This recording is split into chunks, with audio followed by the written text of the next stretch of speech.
Ok, les decía buenos días a todos y a los que se están conectando, dándole a todos las gracias por este espacio para nuestra sesión de trabajo del día de hoy. Ustedes saben que ya tuvimos la oportunidad de analizar lo correspondiente a accidentes, incidentes, todos los conceptos asociados a esto. Asimismo, una representación general del sistema de seguridad y salud en el trabajo en cuanto a lo que corresponde a investigación de accidentes. En el día de hoy vamos a tocar dos temáticas, principalmente una que es la orientada a los planes de emergencia, pero previo a esto vamos a tocar una temática bastante generalizada, que ya permítanme, les voy a compartir la presentación, en la cual vamos a analizar, ¿cierto?, los exámenes médicos ocupacionales. Digamos un vistazo rápido de lo que se espera ustedes dentro de los sitios de trabajo cuando ingresen, algunos requisitos que se deben cumplir frente a las personas que van a desarrollar las labores. Permítanme, ya aquí les estoy compartiendo. Ya saben que la metodología es que ustedes me confirmen con manito arriba de que sí están viendo la ventana, la pantalla. Y asimismo, quien desee participar, también levanta la mano, abre su micrófono y participa frente a las dudas, recomendaciones y otro tipo de participaciones que quieran realizar.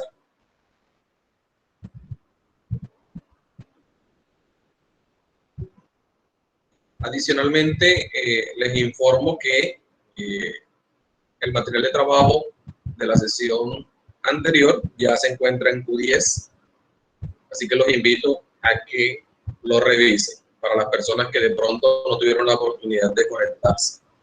Finalizando esta sesión, también se sube este material y quedarán como compromiso dos actividades. Una, que va a ser un taller correspondiente a un caso práctico para que ustedes hagan la investigación y el reporte. Y dos, un foro asociado a una consulta o a unas preguntas de lo que analicemos en el día de hoy. ¿Listo? Necesito confirmación de que ya están viendo la presentación, por favor.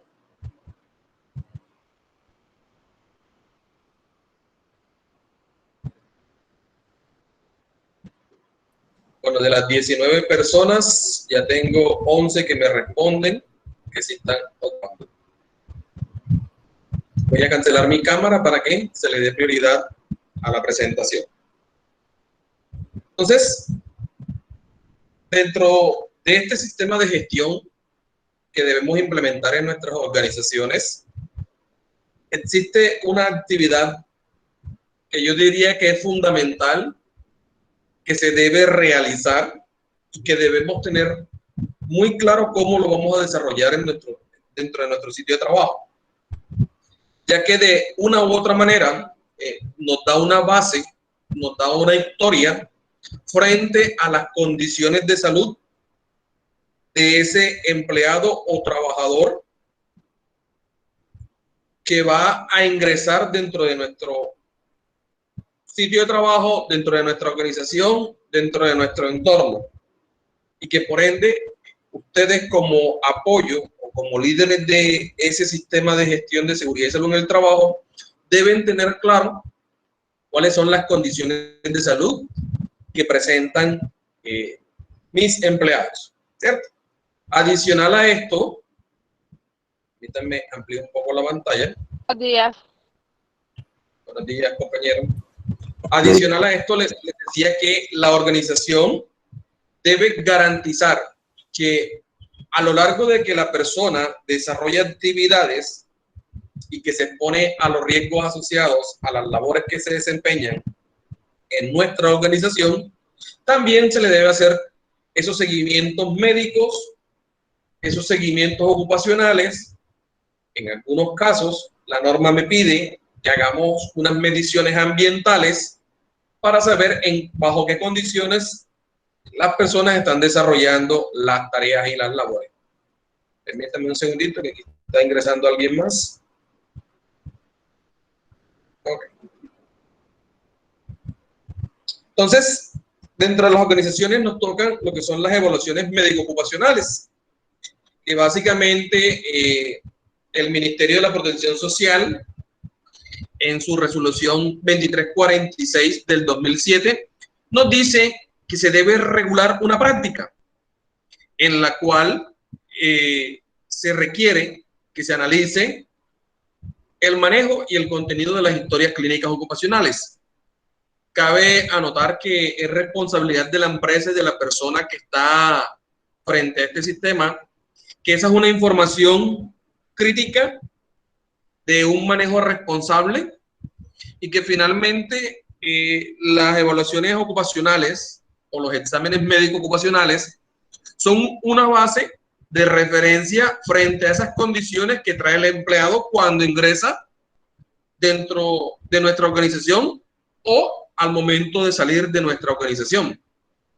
El Código Sustantivo del Trabajo también nos dice que hay una obligación del empleador frente a adecuar, acondicionar los lugares de trabajo, es decir, trabajar bajo condiciones seguras, y que hay una responsabilidad bajo la cual se hace necesario que se realicen exámenes médicos. Existen unos tiempos, existen unos procesos, unos procedimientos que se deben establecer para determinar cada cuánto los voy a realizar. Ya eso será propio de la organización determinarlos.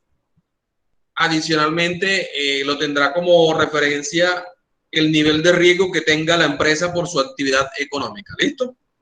Entonces, la norma me está diciendo, hombre, usted como empleador realice exámenes médicos ocupacionales, pero orientados, que sean muy específicos, que vayan aterrizados a lo que en realidad se va a poner el trabajador en el desarrollo de su cargo, en el desarrollo de su labor. De nada sirve, digamos, hacer o realizar exámenes médicos que no estén orientados a preservar la integridad o la salud de mi trabajador frente al riesgo que se está exponiendo. Asimismo, nos piden que dentro de esa organización, frente a esos riesgos, se desarrollen acciones de vigilancia que básicamente están orientadas a que el responsable del sistema constantemente realice actividades orientadas a eso que ya ustedes conocen, que es a mitigar esos riesgos, esas enfermedades o esos accidentes de trabajo. Normalmente nos piden 3 tipos de exámenes o que se realicen evaluaciones médicas en 3 etapas de nuestra vida laboral. Una, al ingreso, para validar bajo qué condiciones de salud ingresa una persona a mi sitio de trabajo. 2, que determine los periodos específicos o los tiempos pertinentes para yo, en el transcurso de las labores, siga revisando o analizando las condiciones de salud de mis trabajadores y finalmente cuando esta persona deje de laborar con nuestra organización. Digamos que muy pocas veces, cuando las organizaciones desconocen o no tienen claro esta temática, esta responsabilidad, esta obligación, realizan este tipo de evaluaciones médicas ocupacionales. Anteriormente solo se hacían por requisito. Simplemente usted va a ingresar a mi empresa, a mi organización, hágase el examen médico ocupacional y listo. Queda ahí como un soporte de ingreso y nada más. A veces se nos pasaba por alto realizar exámenes periódicos o en el peor de los casos evaluar esa condición final bajo la cual se retira ese trabajador de mi empresa. Posteriormente, las empresas empezaron a darse cuenta que el no hacer una vigilancia, al no hacer una revisión constante de esas condiciones de salud, posteriormente a los trabajadores que habían pasado por esa organización se les manifestaban ciertas enfermedades, y que cuando se entraba a hacer esa investigación del por qué se generaba una enfermedad en una persona, se identificaba que era producto de exposición a ciertos riesgos, y que esos riesgos quizás eran los que estaban en mi organización, en mi actividad económica, ocasionando sanciones, demandas, situaciones no deseadas dentro del ambiente laboral. Las personas que están ingresando, por favor, recuerden silenciar su micrófono. Gracias. Entonces, miren que la empresa hoy en día, dentro de este sistema que nos pide esta responsabilidad, esta obligación, nos invita a que, además de que preservemos la salud del trabajador, también como empresa, como empleador, me cuide y me permiten utilizar esta expresión, que me cuide en salud frente a posibles desarrollos de enfermedades posteriores cuando la persona sale de mi sitio de trabajo. Es decir, evito que posteriormente una persona diga, no, es que yo me enfermé cuando trabajaba en esta empresa. Y que por eso hoy en día las evaluaciones médico-ocupacionales son un deber tanto del trabajador como del empleador. Y que yo como trabajador debo realizarme mis exámenes periódicos. Eso nos ayuda también, y más adelante empezamos a analizar los sistemas de vigilancia epidemiológica, que es la capacidad que tienen ciertas enfermedades de desarrollarse en este ambiente de trabajo bajo el cual estoy obligado a trabajar. Y frente a eso me piden, como sistema, como empresa, que yo analice qué medidas estoy tomando para que estas no se me generen o que no llegue a esa consecuencia de que un trabajador tenga una enfermedad laboral asociada a esos riesgos que tomó cuando desarrollaba esas tareas o esos trabajos en mi organización. Entonces, hay varios tipos, como les decía, y hay esa clasificación general de examen de ingreso, examen periódico y examen de retiro. Permítanme que esté ingresando alguien. Entonces, en esta clasificación o en estos tipos de evaluaciones, lo que se busca es que, uno, yo como empleador revise bajo qué condiciones de salud ingresa una persona a mi organización. Esto me ayuda a hacerme un diagnóstico de qué actividades podría o no desarrollar esa persona, ya que dependiendo las limitaciones de salud, las condiciones, adicionalmente el examen médico me entrega unas recomendaciones para que la persona siga y que finalmente se determine que es apta o no para desarrollar ciertas funciones dentro de mi organización. Debemos ser bastante rigurosos con esa empresa o ese proveedor o ese externo que realiza mis exámenes médico-ocupacionales.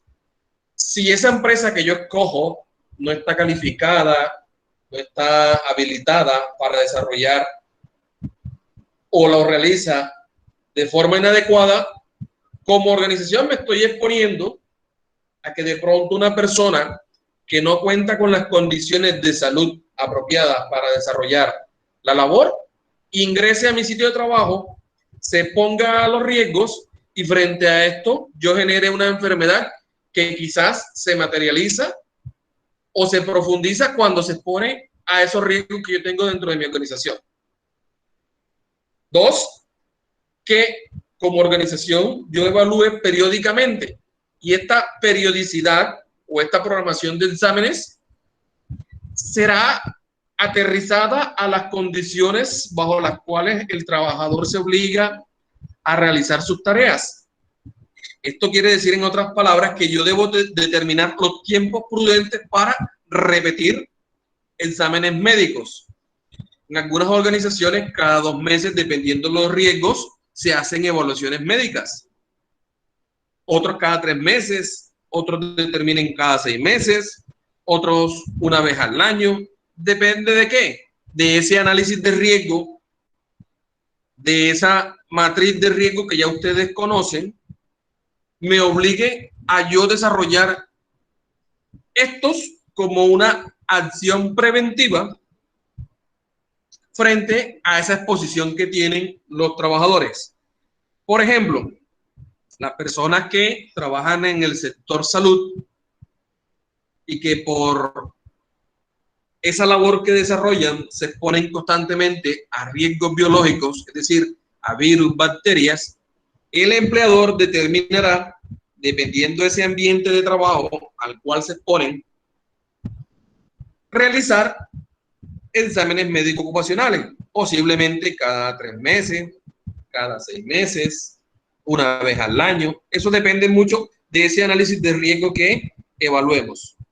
Eso nos ayuda a garantizar que mi trabajador, si yo empiezo, por ejemplo, a detectar que las personas se me están incapacitando mucho, y para eso los indicadores del sistema en relación a ausentismo me están entregando herramientas para empezar a determinar si los tiempos que estoy determinando de realizar las evaluaciones médico-ocupacionales son los pertinentes o no. Si yo empiezo a determinar que las personas se incapacitan y que hay un común denominador en esas incapacidades, quiere decir que estoy pasando por alto un riesgo, que quizás hice una valoración errada y que por ende yo deba empezar a tomar medidas correctivas y medidas preventivas. Y finalmente, la organización, por efectos de garantizar que en el transcurso del desarrollo de las actividades que desarrolló esa persona en el sitio de trabajo bajo esas condiciones, finalmente no afectaron esas condiciones de salud o agravaron una enfermedad preexistente que se detecta, por ejemplo, en el examen de ingreso, sino que simplemente yo realizo mi examen de retiro o post ocupacional o examen de egreso, diciéndole al trabajador, mire, así lo recibí yo y así lo dejo. Y aquí está una valoración médica que me dice, usted aquí se va en estas condiciones de salud. El examen de egreso tiene una particularidad, y es que la norma, ¿cierto?, en sus temas laborales y en los temas de seguridad y salud en el trabajo, usted como líder del sistema o la persona de talento humano o como organización, usted notifica y programa el examen de egreso del trabajador. Y ese trabajador tiene, una vez reciba esa comunicación, 5 días para desarrollar ese examen de egreso. Si no lo realiza,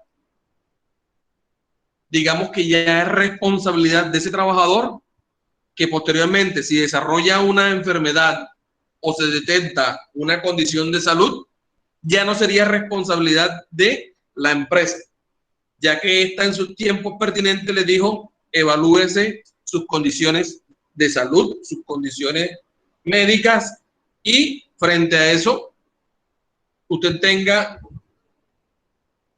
una evidencia bajo qué condiciones sale de mi empresa. Si ya esta persona no lo realiza, ya es responsabilidad de ella. Posteriormente, usted, si esa persona de pronto viene con alguna demanda, con algunas pretensiones económicas, pues ya usted tendrá las herramientas pertinentes. Por eso, dentro de la norma nos dicen que estos exámenes o todo condición de salud que se evalúe dentro de las actividades que desarrollan los trabajadores debe de tener, digamos, un recelo en su historial médico. Es decir, hay que ser muy responsables y no todo el mundo debe tener acceso a esto. Por eso hoy en día en las empresas, las hojas de vida, esas historias clínicas solamente las conocen o el responsable del sistema de gestión de salud y seguridad en el trabajo o la persona que está encargada de talento humano. Y ellos son responsables de que esa información se guarde bajo la estricta confidencialidad frente a esa condición que pueda tener o presentar un trabajador. Imagínense que, por ejemplo, cuando usted realiza el ingreso de un nuevo trabajador, se detecte que este es portador de un virus o tenga una enfermedad preexistente y que frente a eso, usted que conoce la enfermedad la manifieste en su organización y frente a esto la persona se le impida su ingreso, que quizás esa enfermedad no es limitante para que desarrolle las funciones que va a desarrollar o que va a desempeñar dentro de la organización y que por esto, uno, no consiga el trabajo y dos, que se empiece un tema de discriminación dentro del sitio de trabajo o de aislamiento social por efectos de algo que quizás ni sea contagioso, ni sea una enfermedad que pueda poner en riesgo al resto de personal, pero que condicione en bienestar social a esa empresa, a esa persona que va a ingresar dentro del sitio de trabajo. Entonces, hay que tener mucho cuidado cuando conozcamos una condición particular de salud. Digamos que eso es reserva del sumario frente a la persona que está o que padece de ese tipo de condición de salud. ¿Listo? Entonces, es necesario que usted dentro de la organización, dentro de la empresa, desarrolle estos exámenes médico-ocupacionales como garantía de que la persona pueda desarrollar su labor de forma apropiada, que tenga la actitud necesaria para desarrollarla y que posteriormente me sirva como un respaldo a que yo, con mis actividades del sistema de gestión, garanticé que esa persona, a pesar de que trabajó bajo los riesgos de mi actividad económica, no se agravó en salud o no se generó una enfermedad asociada.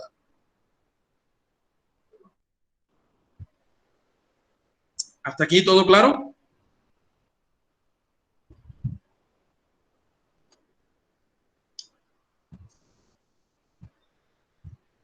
Entonces, a nivel general, nosotros, dentro de la organización, debemos garantizar que se realicen las evaluaciones médico-ocupacionales para efectos de que ese trabajador se le entregue un diagnóstico y, digamos, y esté todo claro para él de que a pesar de que trabajó bajo mis riesgos, esos riesgos fueron controlados y no afectaron su condición de salud. ¿Listo? ¿Dudas o preguntas ahí? ¿O consultas adicionales frente al tema?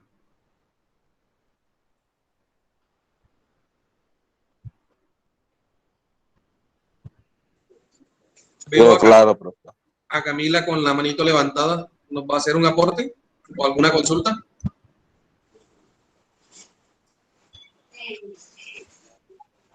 Compañero Germán. Todo claro, profe.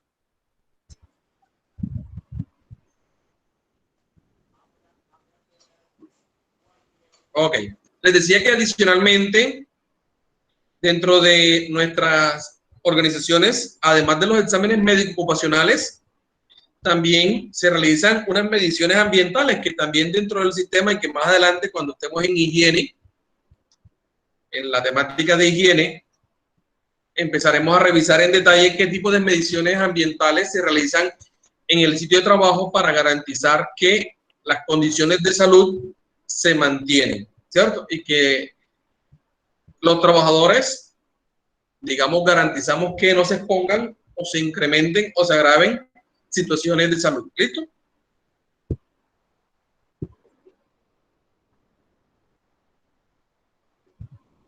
Listo, esta fue una primera temática que trabajamos. Seguimos con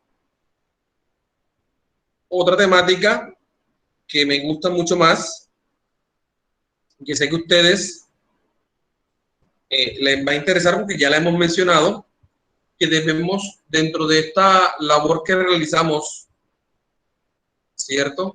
Dentro de nuestro sitio de trabajo, dentro de nuestra organización, debemos estar preparados para situaciones no deseadas, para eventos que quizás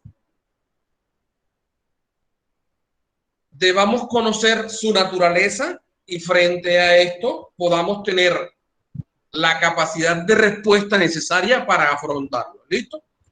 Les agradezco confirmación, ya saben, manito arriba, de que la presentación la están observando.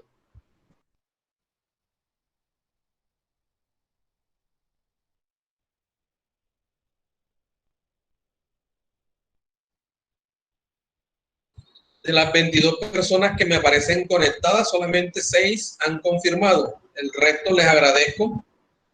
Dentro de la aplicación de Google Meet hay una opción que se dice levantar la mano.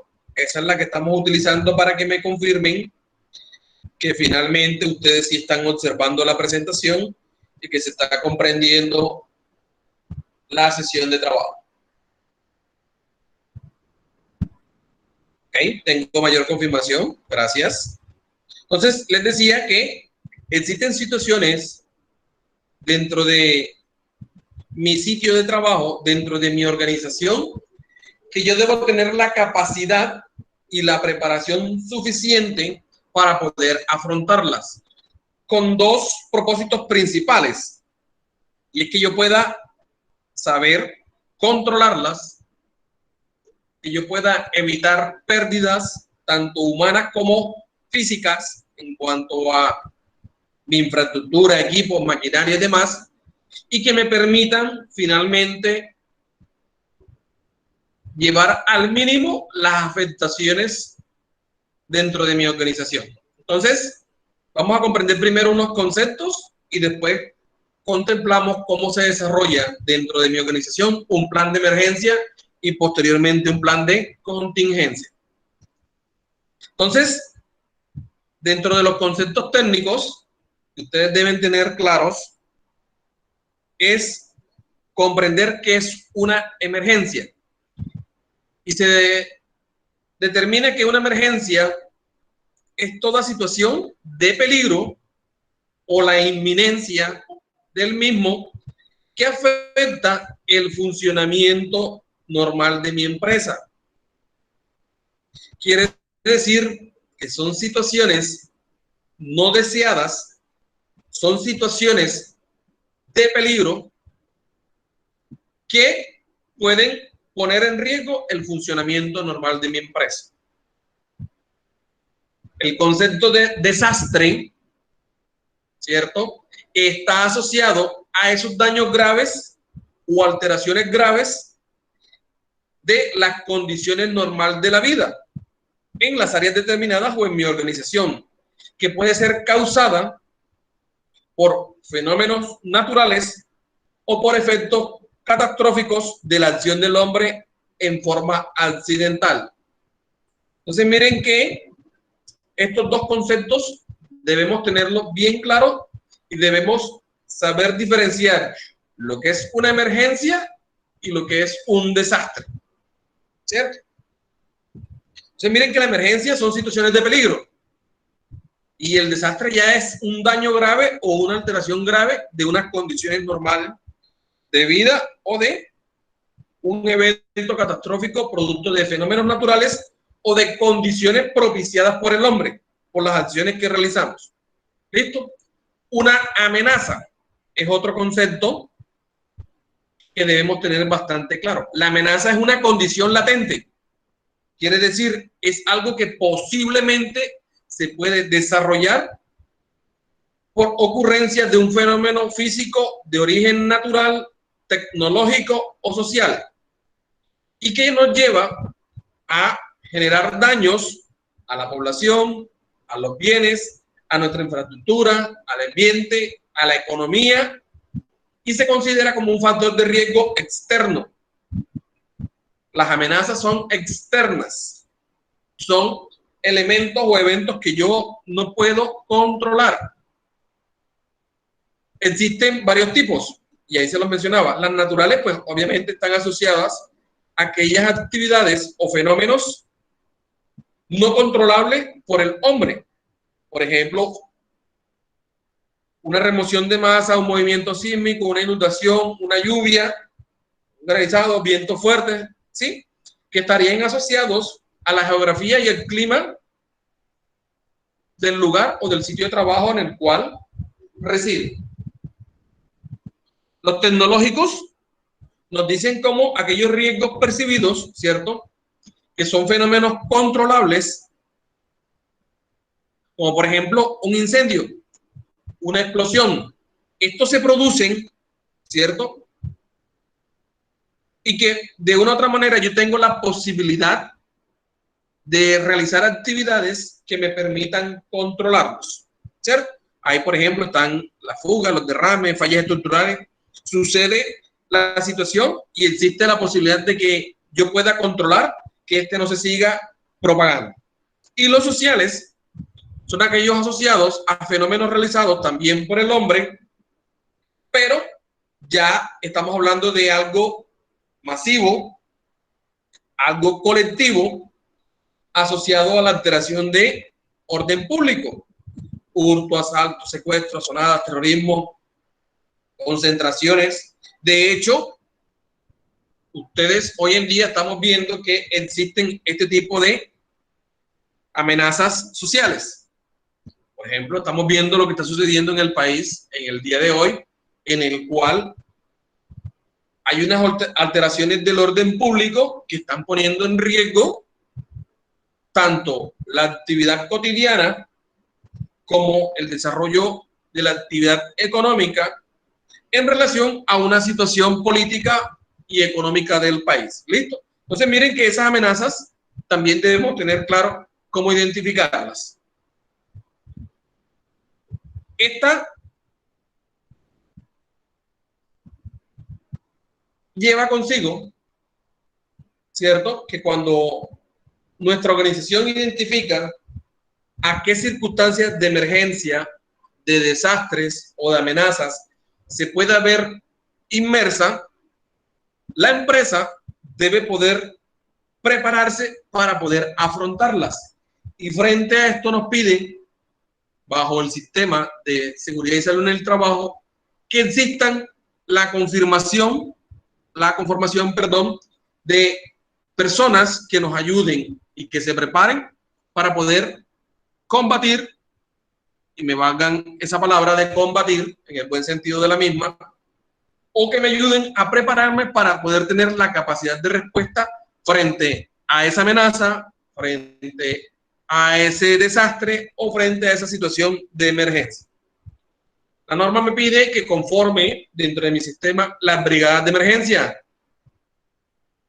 Y nos dice que, hombre, eso es un equipo de trabajo que es indispensable para la organización, para que nos ayude a preservar la seguridad de la empresa, de los trabajadores y de aquellas personas externas, visitantes o partes interesadas que quizás, si se presenta alguna de estas tres, tengamos la posibilidad también de salvaguardar. Estas brigadas de emergencia son personas que, por sus características, por su personalidad, por la forma en que saben o pueden controlar situaciones, deben poder trabajar en equipo, deben estar comprometidas, deben tener un conocimiento de la empresa. Son características de estas personas que van a pertenecer a las brigadas de emergencia. ¿Esto con qué fin? Hombre, si yo soy una persona que no tengo la facilidad o no me nace pertenecer a una brigada de emergencia, pues no tendré el compromiso de preservar ni la vida de mis compañeros, ni salvaguardar la empresa, ni de cualquier persona visitante o externa. Pues estaré preocupado por mí mismo en la medida en que una situación de esta se me presente. Entonces, las personas que pertenecen a las brigadas de emergencia, digamos que es una condición necesaria que la persona tenga el compromiso por preservar esta integridad de todos y de la empresa. 2, que tenga la posibilidad de trabajar en equipo, de poder apoyar, direccionar y poder comprometerse en esto que busca básicamente seguridad para todos y que finalmente tenga un conocimiento amplio de la empresa y de lo que se desarrolla en ella. Dentro de la estructura que se presenta o que se requiere de este equipo, de esta brigada, debe existir una persona responsable o líder de la brigada. Esta es la persona que tiene los conocimientos técnicos de prevención y atención de emergencia, la habilidad para dirigir, tiene un liderazgo y un don de mando. En nuestras empresas, en nuestras organizaciones, nosotros mismos, en nuestro grupo de estudio o grupo de clases, a ustedes se les pide que identifiquen esa persona que los pueda liderar, que pueda ser su vocero, que usted cuando esa persona direcciona o establece o propone una actividad, el resto de personas está atenta y la sigue. Muchas veces se entiende que ser jefe o líder se nace con eso, pero no, son habilidades que se pueden desarrollar. ¿Quiénes son los brigadistas? Hombre, son personas que también van a desarrollar conocimientos técnicos de prevención y atención de las emergencias. Son personas que están en pro de estar proponiendo acciones preventivas. Constantemente estamos identificando situaciones o eventos no deseados y que estas están proponiendo soluciones prácticas y eficientes. Son personas, los brigadistas son personas que tienen una actitud para poder difundir, transmitir conocimientos, enseñar, direccionar y orientar. Y tienen una capacidad adicional para poder evaluar y autoevaluarse. A nosotros nos cuesta a veces saber o conocer o realizarnos nuestras propias críticas frente a que debo mejorar ciertas cosas. Entonces estas personas pueden tener esa capacidad o deben tener, mejor la expresión, deben tener esa capacidad de poder evaluar una situación, tomar una decisión y posterior a esto autoevaluarse para decir, hombre, yo pude haber hecho esto de esta manera o hubiese funcionado mejor realizarlo así. Es decir, yo pueda ir mejorando cada día frente a esas situaciones que se me pueden haber presentado en mi organización. En la empresa debe estar, ya lo decíamos, ese jefe o ese coordinador o ese líder de brigada, y deben estar los brigadistas. Son los encargados de la información, es decir, son las personas que comunican, nos enseñan, nos apoyan, nos orientan. Son las personas que están pendientes de proteger no solamente la vida humana, sino que también podamos garantizar que parte de mi organización no se vea mucho mayor afectada cuando sucede una situación de emergencia, de desastre o de amenaza, y que finalmente tienen esa capacidad de enlazar rápidamente o de coordinar conjunto a otras entidades, poder atender una situación de emergencia. La norma, digamos, a nivel general me entrega,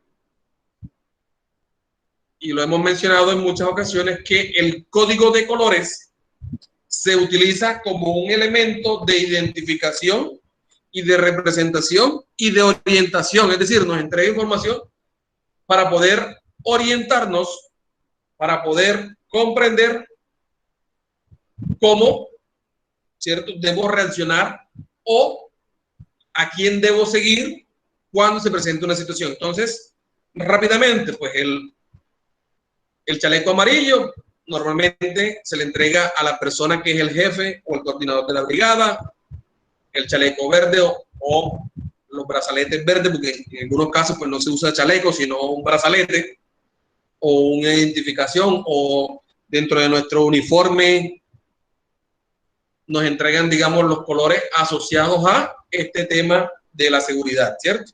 El naranja para aquellas personas que realizan evacuación, el blanco para primeros auxilios, el rojo para incendios, el azul para rescate y salvamento, y un azul más oscuro para el tema de seguridad. Eso es a nivel general. La empresa puede determinar, dependiendo de las situaciones que analiza, pueden suceder dentro de mi empresa como emergencia, cuál establecer. Usualmente y los generales son estos. Entonces, los principales grupos o las principales brigadas que encontramos o que debe tener toda organización es la de primeros auxilios, la de evacuación y rescate y la de control de incendios. Son las principales y las que nunca faltan dentro de una organización, porque finalmente todas las organizaciones pueden sufrir esta situación de emergencia. Digamos, son el estándar o son las principales que se presentan. Dependiendo, por ejemplo, las condiciones ambientales, la ubicación de mi empresa, yo podré estar expuesto a otro tipo de situaciones de emergencia. Yo se lo mencionaba en clase, que si, por ejemplo, yo no estoy cerca a un mar, a un río, ¿cierto? Frente a eso, pues yo no podría contemplar una inundación. O si la geografía en la que está mi empresa no es propensa a actividad sísmica, a movimientos de tierra, pues posiblemente tampoco me deba comprender que estas situaciones se van a presentar dentro de mi sitio de trabajo. ¿Cierto? Entonces, por ende, digamos que los grupos principales que se establecen dentro de las brigadas en una organización son estas: primeros auxilios, evacuación y rescate y control de incendios.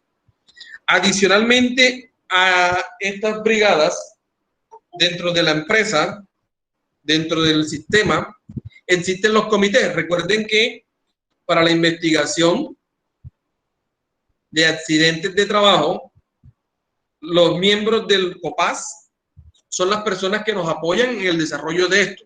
Asimismo, posiblemente los miembros del COPAS sean los mismos que conforman la brigada. Y el COPAS en la empresa, al igual que las brigadas, son un grupo de personas, pero se entiende como un organismo adicional que está presente como elemento de control dentro de la organización, que promueve una pregunta, profe.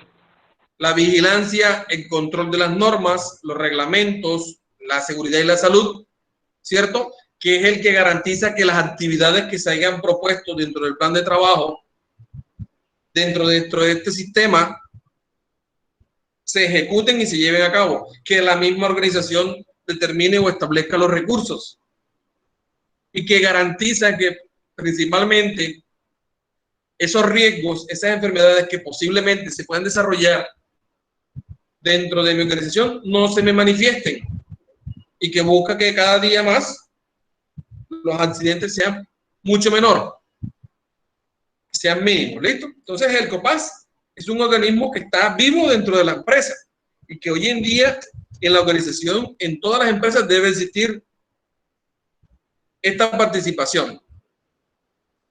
La norma o el sistema me dice que el COPAS debe establecerse en relación al número de trabajadores que existe en una organización. Eso quiere decir que si mi empresa tiene de 1 a 9 trabajadores, no me piden un comité, me piden simplemente un vigía en este caso, la empresa es pequeña, tiene pocos trabajadores, ¿cierto? Y frente a eso solamente me dicen, establezca un responsable que sea la persona que logre orientar a este grupo pequeño de personas. Ya cuando la empresa empieza a tener muchos más trabajadores, me pide, por ejemplo, para empresas que estén entre 10 trabajadores y 49, me dice, tenga un representante por cada una de las partes. Cuando me dicen cada una de las partes, se me olvidaba mencionarles que el COPAS o comité paritario me habla de pares. Es decir, pares quiere decir un representante de los trabajadores, es decir, de los que desarrollamos las tareas, y un representante del empleador. Y hablamos de pares para equilibrar, es decir, si yo tengo dentro de mi comité 2 representantes de los trabajadores, debo tener 2 representantes del empleador. digamos que no haya desequilibrio y se le dé, en algunos casos, frente a algunas situaciones, mayor importancia a lo que exprese el empleador bajo lo que exprese el trabajador y viceversa. Entonces, de acuerdo al número de trabajadores, existirá esa composición de ese comité. Entonces ya ahí está una tablita que nos dice cuántos miembros deben pertenecer a esos comités. Y no solamente, por ejemplo, para las empresas de 10 a 49, sea uno de los trabajadores y uno de el empleador, sino que también estos a su vez deben tener un suplente en el caso que aquellos no se puedan presentar. También dentro de la organización, dentro de nuestra empresa, deben existir los comités de convivencia laboral. Y el comité es una medida preventiva que se implementó hace rato en la resolución 2646 del 2008, que ayuda a proteger a los trabajadores contra los riesgos psicosociales que afectan la salud del personal en el sitio de trabajo. Que tenga un jefe que constantemente me esté, como dicen popularmente, acosando, no quiere decir que me esté dando indicaciones para que yo cumpla mis funciones, porque el cumplir las funciones no se tipifica como acoso laboral. El acoso laboral está asociado a que empiece a afectar mi condición psicosocial o mi mente dentro del sitio de trabajo, que yo me sienta hostigado, que yo sienta que de una u otra manera minimizan la labor que yo estoy representando dentro de mi organización, que esta persona utilice su autoridad, su poder, para que yo realice actividades que no son de tipo laboral. Y la norma establece en la ley 1010 del 2006 la ley de acoso laboral, y ahí establece en esa ley qué se considera acoso laboral. Es decir, establece unas situaciones específicas en las cuales usted puede decir, listo, estoy siendo acosado laboralmente. Y el comité de convivencia funciona también para preservar situaciones que se puedan estar presentando y que donde se pueda demostrar que existe este acoso laboral. ¿Listo? Este comité tiene las siguientes funciones. 1, recibir y dar trámite a aquellas quejas presentadas por los trabajadores en los que se pueda considerar existe un acoso laboral. Debe venir asociado a pruebas. Deben poderse soportar las pruebas. Se deba y tenga la responsabilidad de examinar de forma confidencial, ¿cierto?, esos casos específicos en los cuales ese trabajador manifiesta que existen conductas de acoso laboral. También debe poder escuchar de manera individual a las partes que están involucradas en esta situación que se desea analizar. Debe poder adelantar espacios de diálogo entre las personas involucradas para tratar de mitigar esa situación de acoso, si es que se considera acoso, y poder solucionar aquellas fallas, aquellas controversias o aquellas situaciones que están propiciando que la persona sienta que se está viendo afectada psicosocialmente. Y finalmente, promover planes de mejora que nos ayuden a garantizar que esto no se siga presentando dentro de la organización. También debe hacer compromiso entre las partes para que instituciones como la que están trabajando o esa queja que se ha presentado no se vuelva a repetir. Si de pronto ese comité de convivencia, cuando hace esas reuniones individuales y posteriormente trata de conciliar entre esas partes, no se puede llegar a un acuerdo, ya eleva esta situación ante las autoridades competentes. ¿cierto? Puede ser dependiendo del sector público o del sector privado.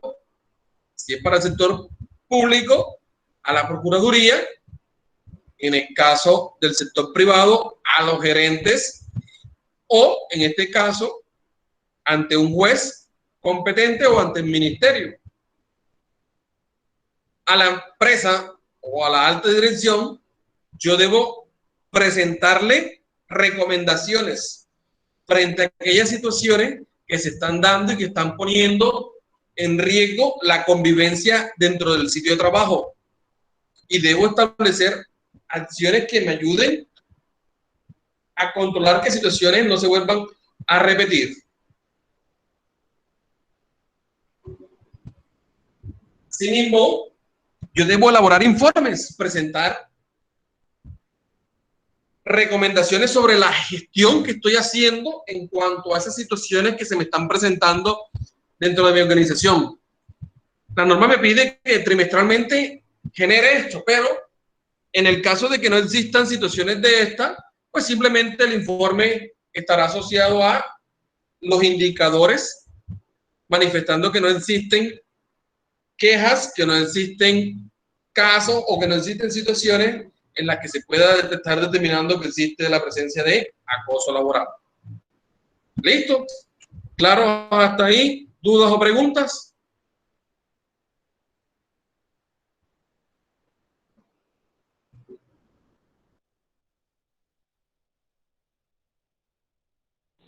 No, nada, profe, nada.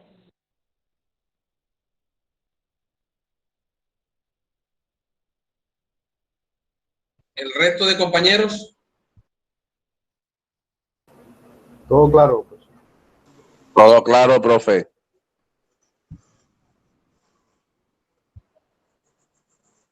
Ok.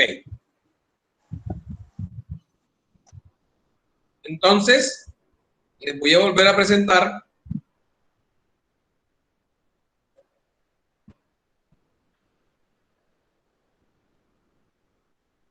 y vamos a entrar en detalle de qué debemos hacer o cómo debemos estructurar en nuestra organización los planes de emergencia y los planes de contingencia.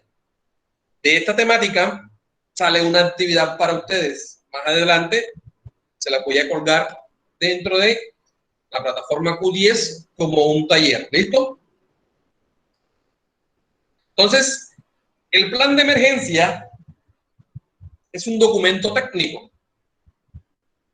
Un documento que usted estructura dentro del sistema de gestión de seguridad y salud en el trabajo, en el cual define unas políticas, unos métodos bajo los cuales usted va a enfrentar una situación de emergencia o de desastre, o va a poder enfrentar las amenazas que se puedan presentar.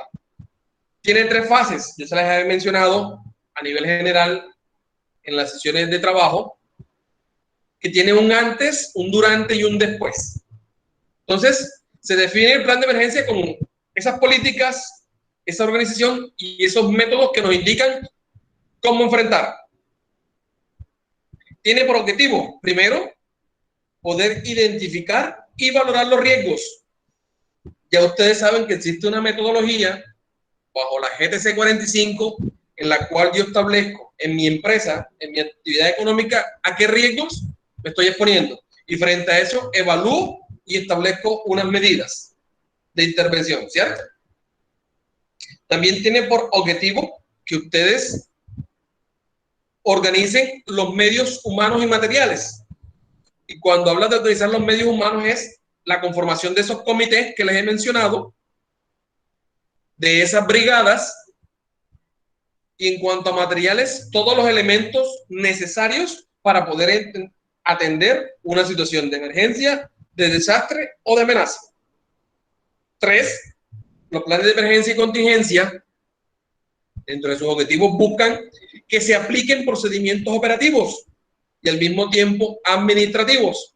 Es decir, nos prepara tanto a la parte operativa como a la parte administrativa para que podamos comprender la naturaleza de esos riesgos, de esas situaciones de emergencia y por ende determinar cómo vamos a hacer y qué vamos a hacer. Y finalmente, como objetivo fundamental, es que podamos reducir las pérdidas tanto humanas como económicas. Esto es uno de los objetivos fundamentales que buscamos cuando construimos o establecemos dentro de las empresas los planes de emergencia y contingencia. Entonces, un plan de emergencia debe responder a unas preguntas, ¿cierto? Ahí en la gráfica o en la representación nos dice, hombre, ¿qué se hará? ¿Quién lo hará? ¿Cuándo? ¿Dónde? ¿Y cómo? Y tiene una serie de componentes. Les decía que a nivel administrativo y a nivel operativo nos está preparando. Y nos dice, a nivel administrativo, nos dice plantación de recursos. Y es decir, empecemos a revisar qué recursos me debe suministrar la organización, la empresa, para que estos se puedan desarrollar. 2, direccionar las actividades necesarias. Aquí existe una programación, un cronograma de actividades que se debe desarrollar. A nivel operativo, nos debe decir o se debe establecer las brigadas de emergencia. Ya conocemos qué compone una brigada de emergencia porque lo acabamos de mencionar. Y segundo, qué acciones vamos a realizar con estas situaciones de emergencia. ¿Listo? Este documento técnico les decía que no puede estar en el aire. Debe ser algo que yo pueda consultar, que yo pueda revisar. Por ende, debe estar escrito. Y cuando mencionamos de que debe estar escrito es que debe estar estructurado. Es decir, debe tener esos pasos lógicos que yo debo seguir. Hoy en día en las empresas, por efectos de las políticas de cero papel, se puede manejar de forma digital. Es decir, se le comparte a las personas en forma digital. Normalmente siempre se tiene uno impreso. Debe ser aprobado para que la organización lo ponga a nivel institucional. Quiere decir que usted lo estructura, lo socializa, ¿cierto? Y la gerencia aprueba lo que está contemplado en él. Además, debe ser publicado. Les decía que eso que se escribe y que se aprueba, lo debe conocer toda la empresa. No es que solamente el de seguridad y salud sabe qué es lo que se va a hacer. O el gerente sabe lo que se va a hacer. No. Todas las personas de la organización deben conocer el plan de emergencia y el plan de contingencia.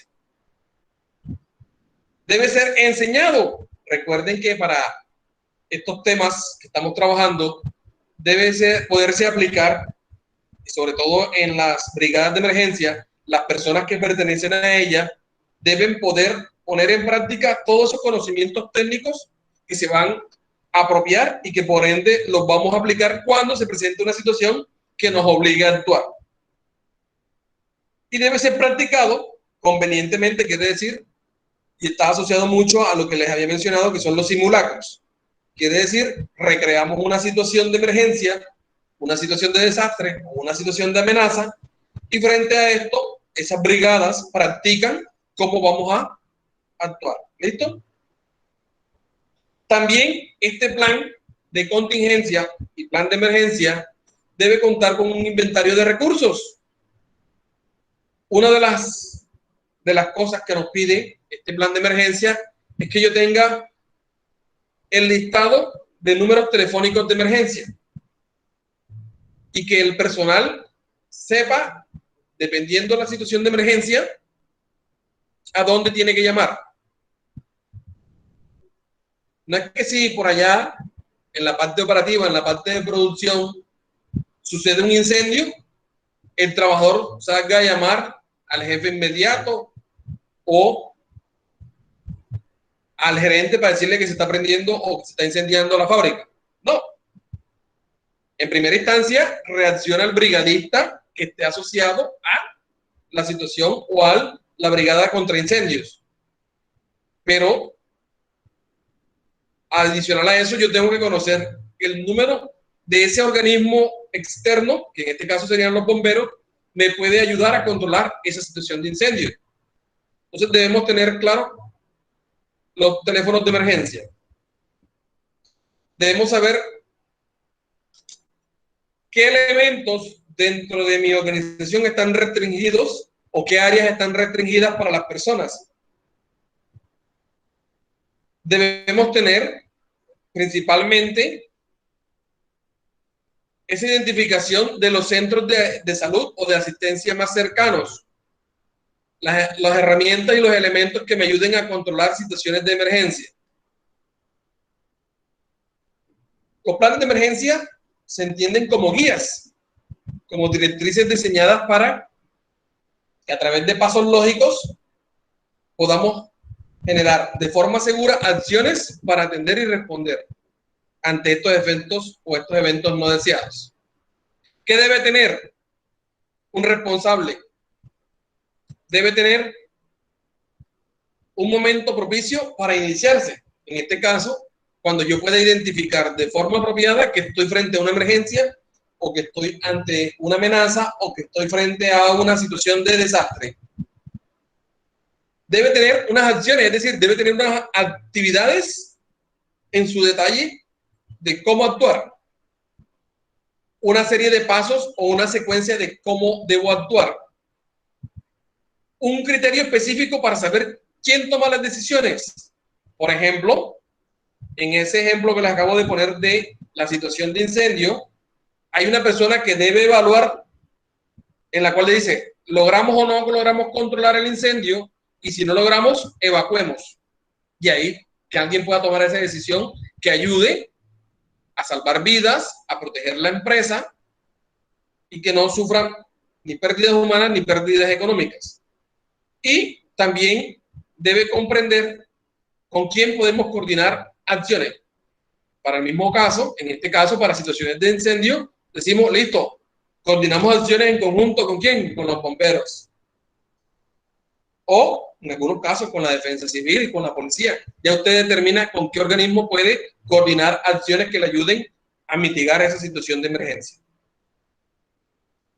Asimismo, debe tener modelaciones, o en este caso, es lo que está asociado a los simulacros, donde se comprendan los escenarios en los cuales nos ponemos a estas situaciones de riesgo.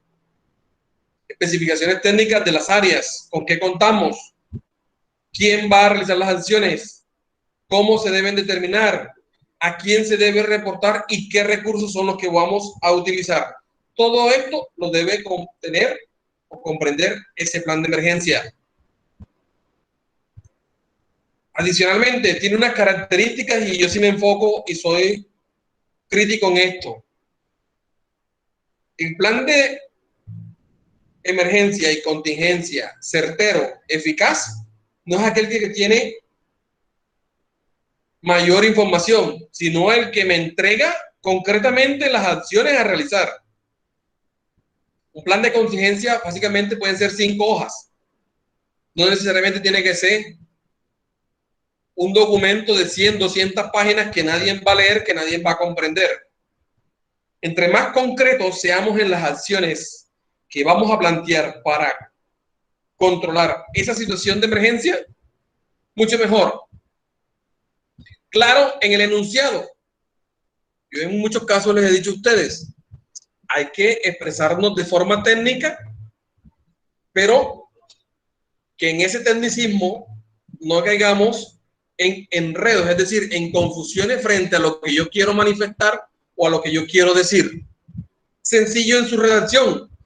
Implica que ustedes, dentro de la construcción del plan de emergencia, no utilicemos palabras tan complejas que confundan a las personas que quizás no tienen el conocimiento o que desconocen de cómo debemos actuar. De una aplicación específica, es decir, esto es lo que se debe hacer y esta es la acción que se debe realizar. Cortos en su extensión, se los acabo de mencionar. Un plan de emergencia o un plan de contingencia de 100, 200 hojas no se lo lee nadie y no lo va a aplicar nadie. Por eso debe ser algo concreto, que contenga los temas y las situaciones prácticas a tratar. Como les decía inicialmente, cuando empezamos a comprender las situaciones de emergencia, las situaciones de amenaza o los desastres, debo tener un plan aterrizado. Si existen situaciones que por la geografía, por la naturaleza de la empresa, jamás las voy a atender porque finalmente nunca van a ocurrir, ¿yo para qué la contemplo dentro de mi contenido? Eso es llenar de información innecesaria y de actividades innecesarias que finalmente no se van a aplicar. Que sea fácil de consultar, en efecto de que cualquiera tenga acceso y que pueda revisarlo. Y que sea compatible con otra serie de planes. Hay planes de emergencia, por ejemplo, para evacuación de rescate, hay plan de emergencia para producción, hay plan de emergencia para transporte, hay plan de emergencia, sí, para una serie de actividades adicionales que pueda tener en mi organización y por ende debe ser compatible. Les decía que estos planes contemplan acciones o actividades desde la parte operacional, desde la parte táctica y de la parte estratégica. En la parte operacional nos dice qué controlar de los equipos, qué manipular. La parte táctica, quiénes son las personas que van a desarrollar las acciones. Y en la parte estratégica, es la persona que va a direccionar. Entonces, miren que vamos a poner un ejemplo y ahorita lo vamos a desarrollar y lo vamos a ampliar. Hay acciones o planes de emergencia y contingencia, por ejemplo, para casos de incendio, casos de atentados terroristas, casos de movimiento sísmico. Por ejemplo, en una situación de incendio, ¿qué acciones debo hacer antes? Y esto es lo que nos pide el plan de emergencia, es que yo pueda comprender la naturaleza de la emergencia y frente a esta prepararme. Es decir, tener los recursos previos para cuando ésta se desarrolle, yo pueda actuar. Entonces, por ejemplo, en un caso de incendio, ¿qué debo tener antes? Yo debo comprender si en mi organización existen materiales que son de fácil combustión, que sean inflamables. Y frente a esto, yo debo tener los medios para prevenir y combatir. En este caso, ¿qué debo tener antes para el caso de una situación de incendio? Yo debo contar con extintores, ¿cierto? Con elementos que me ayuden a combatir o a aislar una situación de incendio. Durante, esa persona que se dio cuenta que se está presentando una situación de incendio, ¿a quién le aviso? Entonces si hay un brigadista contra incendio, informo al brigadista, el brigadista evalúa y dice, listo, esto es lo que hay que hacer, evacuemos, ¿cierto? Llamemos a los organismos de socorro o de externos de emergencia y vayamos a estos puntos seguros. En el mejor de los casos, cuando se está presentando el incendio, si la persona puede o considera, en este caso el brigadista evalúa, que él lo puede controlar, pues él actúa. Y en este caso utiliza los extintores. Y dependiendo, pues ya ustedes más adelante, y aquí dentro de la plataforma les voy a direccionar lo que les había mencionado sobre en Red Ascensa, lo correspondiente a ese video que tiene el tutor, es Juan Icharico frente al manejo de los extintores. Les decía que durante la emergencia podemos intentar controlar. Y si no, pues miramos a ver que el organismo externo nos ayude. También el brigadista puede controlar y establecer prioridades, señalizar o restringir. Debe poder dar indicaciones pertinentes. Por ejemplo, una de las primeras que se da cuando se presenta una situación de incendio es suspender el fluido eléctrico y revisar, por ejemplo, con la persona de primeros auxilios, con el brigadista de primeros auxilios, a quién, y evaluar si existen algunos heridos para empezar a brindar esos primeros auxilios. Después de que se presente esa situación de emergencia, en este caso el incendio, yo puedo posteriormente revisar, ¿cierto? En ese punto de encuentro en el que estaban las personas, cuántas personas fueron afectadas, si todos salieron, cómo se reporta, cómo se evalúa, qué pasó. En el después puede entrar esta investigación y podemos utilizar la metodología de la investigación para saber qué acciones funcionaron y qué acciones no. ¿Listo? Entonces, las brigadas de emergencia, como ya les había mencionado, son grupos de trabajadores que se preparan para que se coordinen ciertas actividades en pro de controlar y minimizar las consecuencias. Las principales, ya las mencionamos: incendio, evacuación y rescate, primeros auxilios. Nuevamente, ese perfil que debe tener esa persona es que es una persona voluntaria, que sienta ese espíritu de colaboración, que sea responsable, que, y esto es importante, esté dispuesto a trabajar en cualquier momento, que tenga la facilidad de controlar sus emociones, tanto físicas como mentales, que permanezca el máximo de tiempo de la empresa. Entonces, designamos una persona que realiza labores externas como brigadista para control de incendios. Ya sabemos que esa persona no va a funcionar, que no permanece un tiempo máximo dentro de la empresa. Entonces, mire que estas personas que van a estar atendiendo esos planes de emergencia tienen unas características específicas. Esto ya lo vimos, ¿cierto? Qué funciones, y ahí ustedes los van a revisar más en detalle en este material que ya está en su plataforma. En el plan de contingencia, ya está una actividad posterior. ¿Alguien tiene alguna pregunta? ¿Te abrieron el micrófono?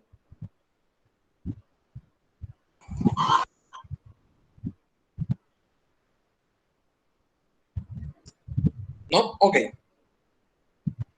Profe, usted está presentando la diapositiva. ¿Cómo? Usted está presentando la diapositiva, solamente se ve la primera página. No, ya estamos en otra temática que se llama plan de contingencia. ¿Sí están viendo la presentación que dice plan de contingencia? Ahora fue que nada más salió, profe, porque ahora en la plan de emergencia nada más salía la primera diapositiva. O sea, ¿el resto de la diapositiva no la vieron? No, profe, el No, resto de no, diapositivas no salieron. Ok. De igual manera, el material queda dentro de su plataforma Q10 y ya lo revisan, ¿vale? Confírmenme si están viendo la presentación. Debe estar apareciéndole una que dice ¿qué es plan de contingencia?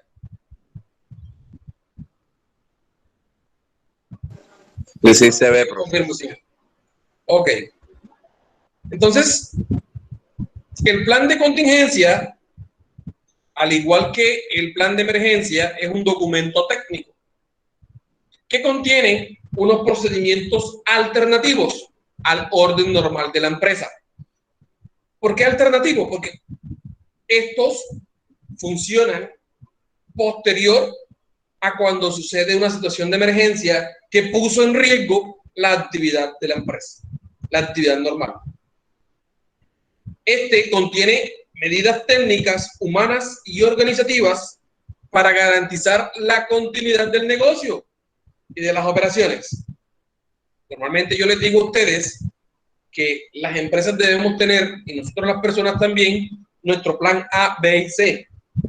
Quiere decir alternativas que nos permitan continuar nuestras funciones, nuestras labores, a pesar de que exista una situación de emergencia y que ésta haya ocasionado afectaciones.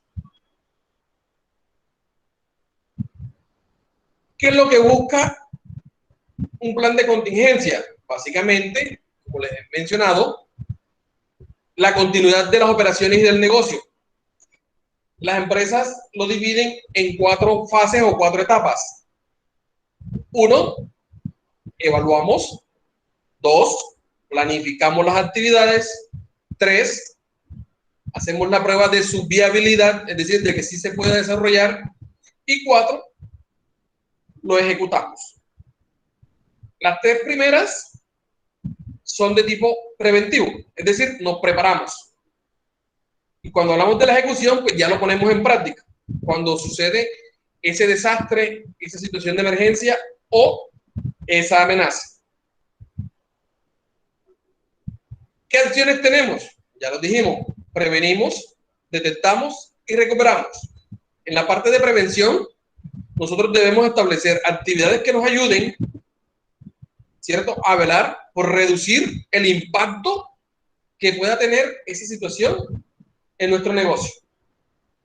En la parte de detección, empezamos a contener el daño, es decir, cuando esté sucediendo la situación, buscamos de qué manera podemos detener o frenar para que este no siga impactando negativamente a nuestra organización. Ahorita con un ejemplo lo revisamos mejor. Y recuperación abarca un proceso en el cual, posterior a la situación de emergencia del daño, buscamos a ver qué recursos pueden ser reutilizados o recuperados o restaurados, cosa de que el impacto económico no sea tan alto. Entonces, por ejemplo, aquí les voy a poner cómo funcionaría, al igual que en la situación de el ejemplo anterior, sucedió un incendio y en este caso era una fábrica textil de telas. Entonces, ¿qué empezamos a evaluar? ¿Qué activos se pudieron haber afectados? Y que, ojo, yo debería,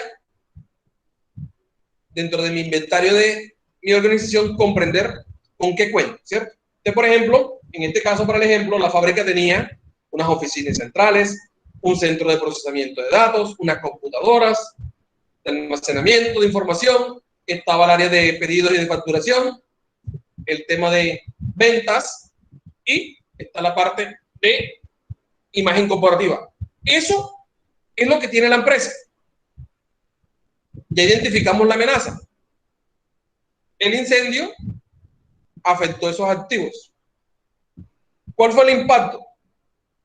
Se perdió el 10% de los clientes, es decir, se incendió la fábrica textil, se vieron afectados esos activos y el impacto, es decir, lo que puede impedir la continuidad de mi negocio, lo evaluamos de la siguiente manera.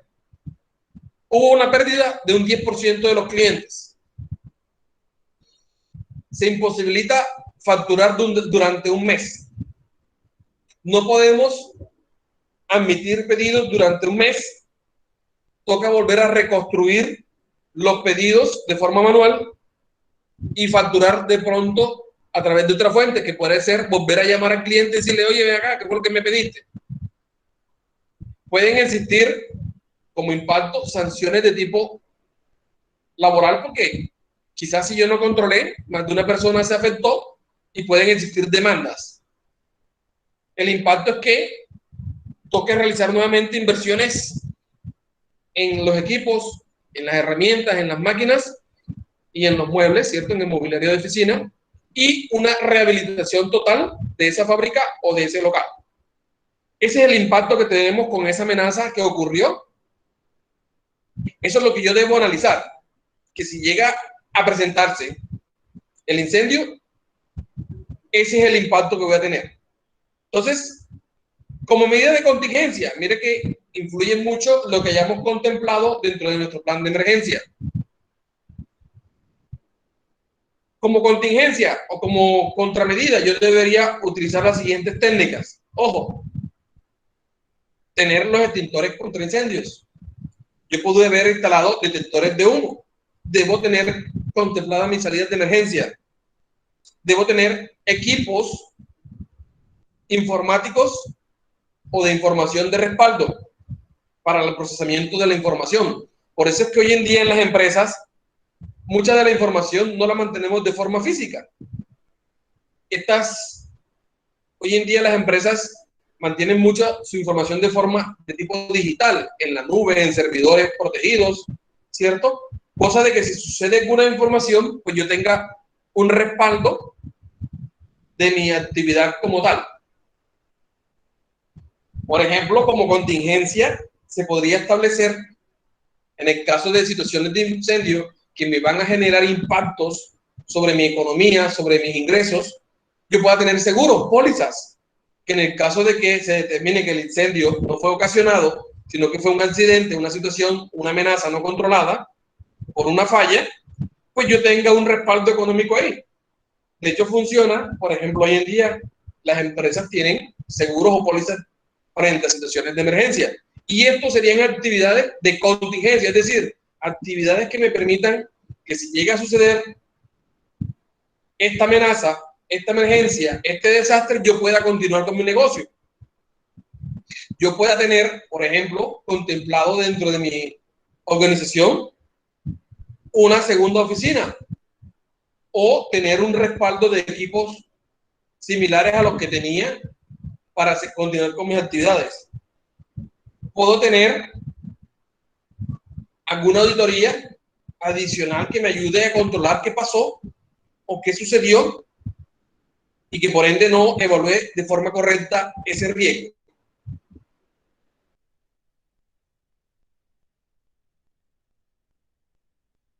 Y dentro del personal, prepararlos para actuar. Y mire que aquí también influye de que se haya tenido en cuenta la conformación de las brigadas. Debo poder asignar roles y responsabilidades. Debo tener como planes de respaldo, por ejemplo, para las situaciones o de las amenazas de incendio, que alguien, y de eso dentro del sistema está ya contemplado, que se hagan simulacros, que se hagan inspecciones de seguridad, que ya ustedes también conocen eso. Y frente a eso analizar qué situaciones de riesgo hoy actualmente no están controladas en la empresa. Debo poder, en el caso de que un incendio pueda acabar con mis sistemas de información, tener respaldo de esa información, tener unas copias, tener otra segunda oficina, por decirlo de alguna manera, o una segunda fábrica, que yo pueda de una u otra manera, dentro de mi situación, dentro de mi empresa, contemplar ese plan de respaldo que yo tengo para que mi actividad continúe. Por ejemplo, miren, aquí yo puedo tener otro contrato de otros equipos. Puedo, en un plan de recuperación, evaluar los daños, es decir, qué tanto económicamente perdí. Un traslado de mi empresa a otra sede. Reclamación a esa compañía de seguro, como les decía, yo compré la póliza y en caso de que me vea afectado, activar la póliza para que de una u otra manera se me compense y se me retribuya en términos económicos, ¿cierto? Y que yo pueda recuperar parte de esa inversión que inicialmente había asegurado. Entonces, miren que el plan de contingencia se construye a partir de las emergencias, a partir de los desastres y a partir de las amenazas que se puedan presentar en el sitio de trabajo. Y este plan de contingencia básicamente comprende a nivel operativo y a nivel estratégico qué actividades voy a tener para poder continuar mi negocio. ¿Listo? ¿Dudas o preguntas hasta aquí? No, nada, profe. ¿Claro el tema? ¿Claro las temáticas? Sí, señor. El resto de compañeros, los 22 que están conectados. Sí, profesor. Sí, profe. Claro, Sí, profesor, claro. claro, claro. Ok, entonces finalizamos la sesión de trabajo del día de hoy. Abarcamos 3 temáticas correspondientes a exámenes médico-ocupacionales, planes de emergencia y finalmente la temática de planes de contingencia. Como les decía, finalizando esta sesión de trabajo, se sube a la plataforma en el día de hoy, en el transcurso del día de hoy, y adicional salen 3 actividades. La primera, el caso práctico en el cual ustedes van a reportar e investigar el accidente de trabajo, que ya les dije que lo pueden hacer en grupos. 2, un foro que va a estar asociado a las temáticas que vimos entre ayer y hoy. Y 3, se va a proyectar para que vayan trabajando lo correspondiente a planes de emergencia y contingencia. Adicional a esto, los voy a invitar a que vean el video de manejo de extintores. ¿Listo? ¿Claro todo? Sí, profe. Sí, señor. Claro, profe. Sí, profe. Ok. Que tengan un feliz resto de día. Muchas gracias por el tiempo. Gracias, profe. Buen día. Igualmente. Profe. Chao, profe, gracias. Gracias, profe. Gracias, profesor.